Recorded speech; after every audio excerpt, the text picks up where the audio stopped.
आप लोगों में से जो भी प्रश्न करना चाहें एक बार हाथ अपना उठा सकते हैं। हाँ, माइक्रोफोन लेकर 4 लोग, जो लोग खड़े हो रहे हैं वो कृपया बैठ जाएं ताकि हम लोग ये आइडेंटिफाई कर सकें कि माइक्रोफोन किन लोगों के पास में है। बैठ जाएं प्लीज। हाँ, मैं आग्रह करूंगा उदय सिंह जी से को प्रश्न करवाएं अपने ठीक। हाँ, जिनको दिया हुआ है।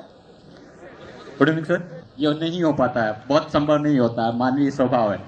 ऐसे में क्या किया जाए, कैसे दैनिक दिनचर्या रहे और कैसे आपके विचारों को सहज रखा जाए, ये संभव नहीं हो पाता है। इसकी उत्तर की शुरुआत मैं एक शेर से करता हूं कि जिंदगी भर मंजिल पाने के लिए मैं पहाड़ों से टकराता रहा और अम्मा कुछ लोग गीली मिट्टी खोदकर मुकाम पा गए। ये सारी जो चीज है, सफलता का जो राज है, वो आपकी स्ट्रैटेजी है, आपका टाइम मैनेजमेंट है। आप कम समय में मैक्सिमम तरीके से उसका आउटपुट लेकर के आए, और ये तभी होगा जब आप जितना समय है उसका मैक्सिमम यूटिलाइजेशन करें और अपने टारगेट पर फोकस करें। धन्यवाद। अगला प्रश्न, आप लोग हाथ ऊंचा करें। मोनिका, आपके ठीक आगे। क्या सर प्रश्न का हर बार सर सकारात्मक ही पक्ष अपन को रखना पड़ता है? एक बार दोहरा दें अपना प्रश्न, कृपया प्रश्न दोहरा दें। सर जो प्रश्न का उत्तर होता है तो सर उत्तर का हर बार सकारात्मक पक्ष ही अपन को देना पड़ता है या उसका नकारात्मक पक्ष भी अपन दे सकते हैं? हाँ प्लीज। वो तो प्रश्न की प्रकृति पर निर्भर करता है।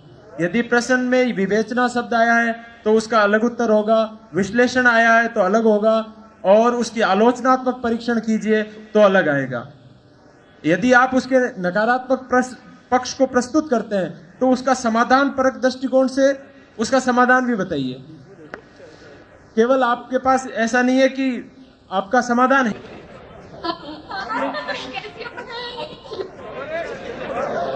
देखिए, हर उस पर आप टिप्पणी ना करें, प्रतिक्रिया ना व्यक्त करें।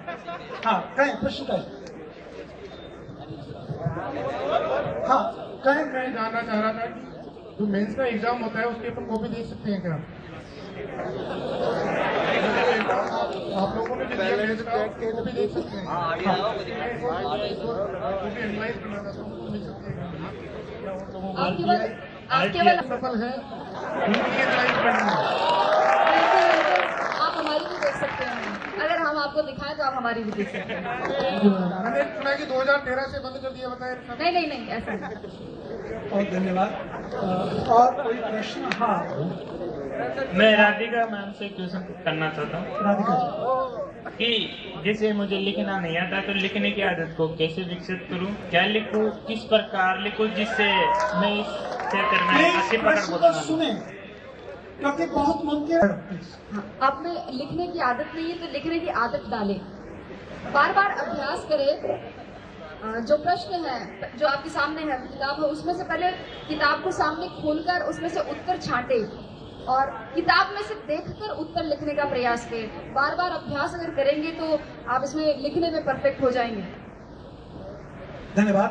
कि ऑलमोस्ट ऐसे केसेस में कुछ इंट्रैक्शंस उनके जाते हैं तो तब तक बहुत पॉजिटिव फील होता है, बट आफ्टर सम टाइम वो थोड़ा सा रिड्यूस होने लगता है। तो what is the way to permanent positive, कैसे रह सकते हैं?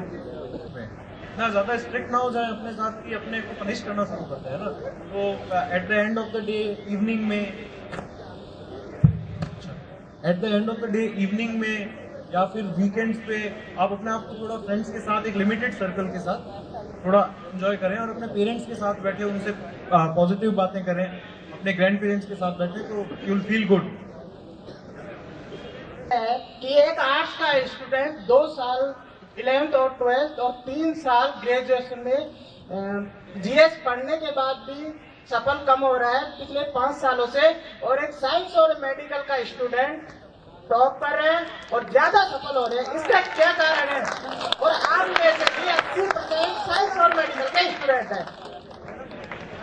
विद्यार्थी भी सफल होते हैं, लेकिन उनको उस लेवल पर तैयारी करने की आवश्यकता होती है।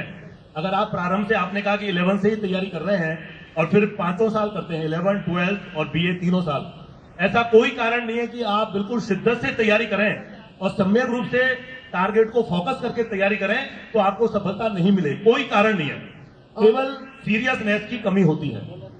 ऐसा कुछ नहीं है कि साइंस बैकग्राउंड के ही लोग इसमें कामयाब होते हैं, क्योंकि एक सेकंड पेपर जो है वो साइंस ओरिएंटेड है, इसलिए थोड़ा सा ज्यादा उनको मौका मिलता है साइंस वालों को।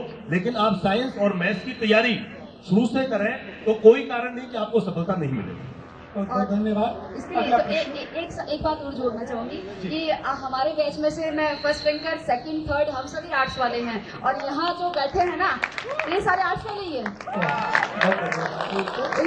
ये कमी आर्ट्स में नहीं होती है, साइंस में कोई मजबूती नहीं, ये हमारे अंदर की बात है। खुद को पहचाने, अपने को सुदृढ़ बनाए। टिप्पणियों मुद्दों का अभाव कभी नहीं आएगा, तो परीक्षा के समय को भी एक रणनीति का हिस्सा बनाए आप। और जो पहले भी इसका उत्तर दिया जा चुका है लेक्चर में कि मॉक ड्रिल और जितनी टेस्ट सीरीज आप ज्वाइन करोगे तब आपको पता लगने लगेगा कि आपकी स्पीड कम है, तो उसको बढ़ा लीजिए थोड़ी। धन्यवाद। सपना जी अगला प्रश्न। सर मेरा क्वेश्चन जैसे आपके मेंस के सेकंड पेपर में और पेपर में 122, तो सर ऐसा कुछ था क्या जैसे फर्स्ट और थर्ड पेपर का सिलेबस काफी लेंथी होता है, काफी ज्यादा टाइम देना पड़ता है, और फोर्थ और सेकंड पेपर का सिलेबस जो होता है कम होता है और बहुत ज्यादा स्कोरिंग होता है, इसके लिए जैसे आपने कोई ज्यादा टाइम दिया हो? मैं आपको बोलता हूँ कि साइंस वाले निकल रहे हैं या मैथ साइंस के पोर्शन की वजह से लोग सक्सेसफुल हैं, या सेकंड पेपर में ज़्यादा आने से लोगों का सिलेक्शन हो रहा है। मेरे लेक्चरर थे, HOD केमिस्ट्री थे, उन्होंने एक दिन समझाया था कि अगर आप 95% लाते हैं किसी क्लास में, किसी स्टैंडर्ड में, तो इसका मतलब ये नहीं है कि आप उस सब्जेक्ट में इतने होशियार हैं। एक्चुअल में ये आपकी एफिशिएंसी है कि अगर आपको कोई काम करने को दिया जाएगा तो आप उसको इतनी % एफिशिएंसी से लगभग कर सकते हैं। दूसरी बात, जैसा सिलेबस का आपने क्वेश्चन पूछा है, सेकंड पेपर और फोर्थ पेपर स्कोरिंग है, तो निश्चित रूप से आप उसमें उस तरह से तैयारी करें। और ये स्कोरिंग केवल मेरे लिए नहीं है, आप इस बात को समझें, पेपर कॉमन हो चुके हैं। फर्स्ट पेपर लेंदी है तो मेरे लिए लेंदी है, तो सभी के लेंदी है। अगर कोई आर्ट्स स्टूडेंट्स हैं तो उनको भी उसी तरह से लिखना है, साइंस स्टूडेंट्स हैं तो उनको भी उसी तरह से लिखना है। पर हाँ, आप उसमें ये छांट सकते हैं कि यहाँ मेरा प्लस ज्यादा है तो मैं यहाँ ज्यादा ताकत लगा सकता हूँ, ये आपका खुद का सिलेक्शन। Thank you sir. धन्यवाद। सपना जी अगला प्रश्न। मेरा GL शर्मा जी से क्वेश्चन है कि माइक करीब कर लें आप लोग। मैं पावरफुल, पर्पसफुल और पीसफुल कैसे हो सकता हूँ? Dedication to study. आप तैयारी करें सिविल सर्विसेज की तो आपको ईमानदार होना होगा, अपना स्वोट एनालिसिस करें, अपनी वीकनेस करें, स्ट्रेस करें, और अपनी स्ट्रेंथ देखें, और अपने जो थ्रेट्स हैं वो देखें, और आपकी अपॉर्चुनिटीज आप देखें। आपकी जहाँ स्ट्रेंथ है, जैसे अनिल जी ने कहा, जहाँ आपकी स्ट्रेंथ है वहां ज्यादा फोकस कर सकते हैं, जहाँ वीकनेस है उसको ढूंढिए, बनने की आवश्यकता है, और जहाँ अपॉर्चुनिटी है उसको हिट करिए और छक्का लगाइए सीधा।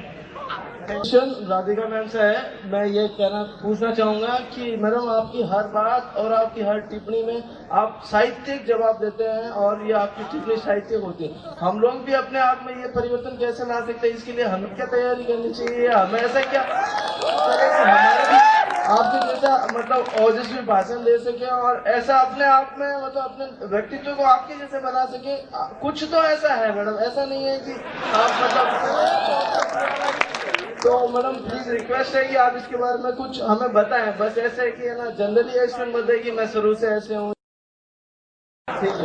माहौल इस पर निर्भर करता है। मेरे घर में पापा और 6 भाई हैं, 6 एजुकेशन से है, कोई क्लर्क है, कोई टीचर है, कोई लेक्चरर है, तो घर का माहौल इसमें मैटर करता है। मैं जब छोटी थी तो मेरे पापा मुझे स्कूल भेजने से पहले मतलब बाल बनाते थे, और बाल बनाते वक्त एक कविता मुझे मतलब बोलते थे उस वक्त, प्रेरित करने के लिए, पढ़ने के लिए।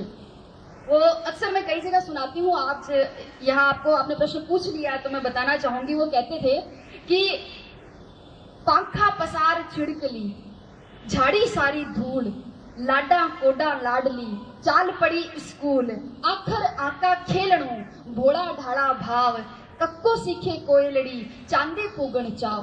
तो ये चांद पर पहुंचने की जो चाह थी वो मेरे माता पिता ने जगाई।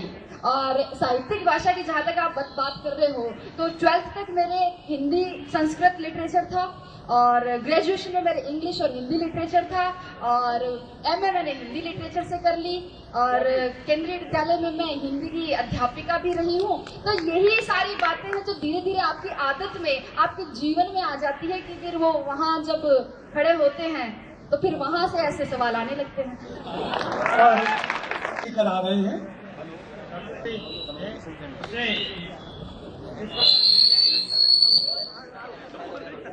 माइक को सामने थोड़ा सा इको हो रहा है, उससे स्पीकर से बचा लेना।